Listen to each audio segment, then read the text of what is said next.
اعوذ باللہ من الشیطان الرجیم، بسم اللہ الرحمن الرحیم۔ عائشہ اسلامک ہسٹری کی پیاری بہنوں اور بھائیوں، السلام علیکم ورحمۃ اللہ وبرکاتہ۔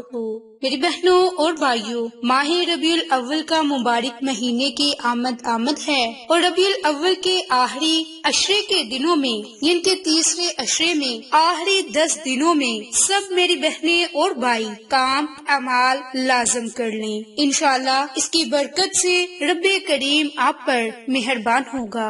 میری بہنوں اور بھائیوں، پہلا جو عمل، پہلا وظیفہ ہے وہ اللہ کے صفاتی ناموں کا عمل ہے، اور وہ اللہ کے صفاتی نام یا ذوالجلال والاکرام، یہ اللہ کے صفاتی نام بڑے ہی عظمت اور بزرگی والے ہیں۔ اسماء الحسنی میں سے یہ ایک نام ہے، یہ اللہ تعالیٰ کی محسوس صفت ہے، چنانچہ یا ذوالجلال والاکرام صرف اسی کو کہا جاتا ہے جو دوسروں کے استعمال نہ کیا جائے۔ اللہ تعالیٰ غلبہ بزرگی والا ہے اور اپنے غیر سے مستغنی ہے، ان کی بے پرواہ ہے۔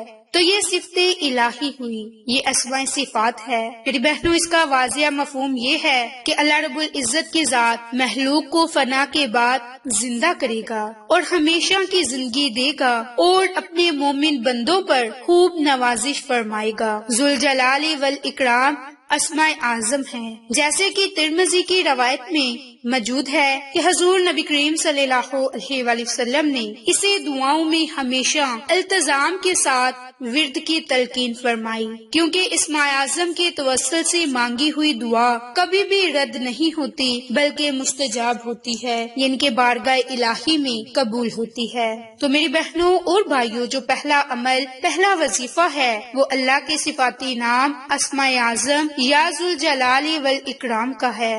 رسول اللہ صلی اللہ علیہ وآلہ وسلم نے فرمایا کہ یا ذوالجلال والاکرام، اے عظمت اور کرم کرنے والے کا، اے عظمت اور کرم کرنے والا۔ یہ حدیث سیدنا ربیعہ بن عامر، حضرت ابو ہریرہ اور حضرت انس بن مالک رضی اللہ عنہ سے روایت ہے۔ تو میری بہنوں، جیسا کہ آپ کو بتا چکی کہ 6 اذکار جو غم، پریشانی، دکھ، تکالیف، بیماریوں اور گناہوں کے خلاف بہترین اور کارگر ہتھیار ہے۔ میری بہنوں اور بھائیوں، جو آپ کو 6 اذکار بیان کرنے جا رہی ہوں، یہ غم، پریشانی، دکھ، تکالیف، بیماریوں اور گناہوں کے خلاف ایک بہترین ہتھیار ہے۔ تو پہلا ذکر، پہلا عمل کثرت کے ساتھ یا ذوالجلال والاکرام کا ورد کرنا ہے۔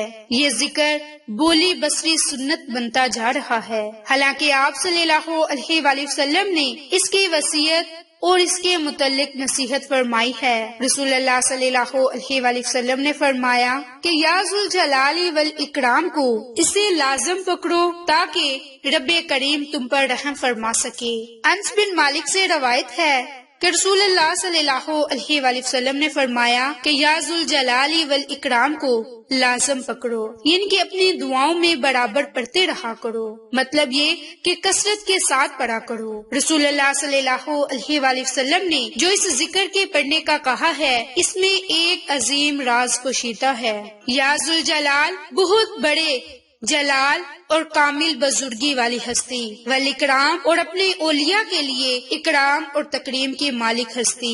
تو میری بہنوں، اس عمل کو، اس وظیفے کو آپ نے ربیع الاول کے آخری عشرے میں کثرت کے ساتھ لازم پڑھنا ہے۔ تو دوسرا ذکر رسول اللہ صلی اللہ علیہ وآلہ وسلم کی ذات اقدس پر درود پاک کا نذرانہ پیش کرنا ہے۔ میری بہنوں، دن میں اس کا زیادہ اہتمام کرتے رہیں، یہاں تک کہ دن کے اختتام پر آپ بہت زیادہ درود پڑھنے والے ہوں۔ باحوالہ سنن نسائی سیدنا ابو طلحہ رضی اللہ عنہ سے منقول ہے کہ رسول اللہ صلی اللہ علیہ وآلہ وسلم ایک دن تشریف لائے جبکہ آپ صلی اللہ علیہ وآلہ وسلم کے چہرے انور پر سرور جھلک رہا تھا۔ ہم نے کہا کہ آپ کے چہرے اقدس پر خوشی کے آثار دیکھ رہے ہیں۔ تو آپ صلی اللہ علیہ وآلہ وسلم نے فرمایا کہ میرے پاس ایک فرشتہ آیا اور اس نے کہا کہ اے محمد مصطفیٰ صلی اللہ علیہ وآلہ وسلم، تحقیق آپ کا رب تعالیٰ فرماتا ہے، کیا آپ کو یہ بات پسند نہیں؟ جو شخص بھی آپ پر درود پڑھے گا میں اس پر 10 مرتبہ رحمت کروں گا، اور جو بھی آپ پر سلام کہے گا میں اس پر 10 بار سلام نازل کروں گا۔ میری بہنوں اور بھائیوں، اب تیسری تسبیح، تیسرا ذکر، کثرت کے ساتھ توبہ استغفار کرنا۔ میری بہنوں، اپنے فارغ اوقات میں ربیع الاول کے آخری عشرے میں اللہ تعالیٰ نے اگر آپ کو توفیق دی ہے تو آپ اپنے فارغ وقت میں کثرت کے ساتھ توبہ استغفار کریں، کیونکہ توبہ استغفار کی بہت زیادہ فضیلتیں اور برکات ہیں۔ سیدنا ابو موسیٰ رضی اللہ عنہ سے روایت ہے کہ رسول اللہ صلی اللہ علیہ وآلہ وسلم آئے اور ہم بیٹھے ہوئے تھے تو آپ صلی اللہ علیہ وآلہ وسلم نے فرمایا، میں نے جب بھی صبح کی، اللہ تعالیٰ نے اس صبح 100 مرتبہ بخشش طلب کی، اللہ تعالیٰ سے اس صبح 100 مرتبہ بخشش طلب کی۔ میری بہنوں، توبہ استغفار کرنے کی بہت زیادہ فضیلتیں برکات ہیں جو آپ کے ساتھ بارہا اس ویڈیوز میں شیئر کرتی ہوں۔ اب چوتھا ذکر، لا حول ولا قوت الا باللہ۔ اس کلمے کی نبی پاک صلی اللہ علیہ وآلہ وسلم نے بہت سے صحابہ کو تاکید فرمائی اور اسے جنت کا خزانہ قرار دیا۔ اگر آپ اس ذکر پر مدومت فرمائیں، لا حول ولا قوت الا باللہ، تو آپ اللہ تعالیٰ کا لطف اور کرم اور اس کی عنایت اور فضل محسوس کریں گے۔ میری بہنوں، سنن ترمذی کی ایک روایت ہے کہ قیس بن سعد بن عبادہ رضی اللہ عنہ سے روایت ہے کہ ان کے باپ نے انہیں نبی کریم صلی اللہ علیہ وآلہ وسلم کی خدمت کرنے کے لیے آپ کے حوالے کر دیا۔ وہ کہتے ہیں کہ میں صلات پڑھ کر بیٹھا ہی تھا کہ نبی پاک صلی اللہ علیہ وآلہ وسلم میرے پاس سے گزرے۔ آپ نے اپنے پیر سے مجھے اپنی طرف متوجہ کرنے کے لیے ایک ٹھوکر لگائی، پھر فرمایا، کیا میں تمہیں جنت کے دروازوں میں سے ایک دروازہ نہ بتاؤں؟ تو میں نے کہا، کیوں نہیں، ضرور بتائیں۔ تو آپ صلی اللہ علیہ وآلہ وسلم نے فرمایا، لا حول ولا قوت الا باللہ۔ میری بہنوں اور بھائیوں، پانچواں عمل، پانچواں ذکر، لا الہ الا انت سبحانک انی کنت من الظالمین۔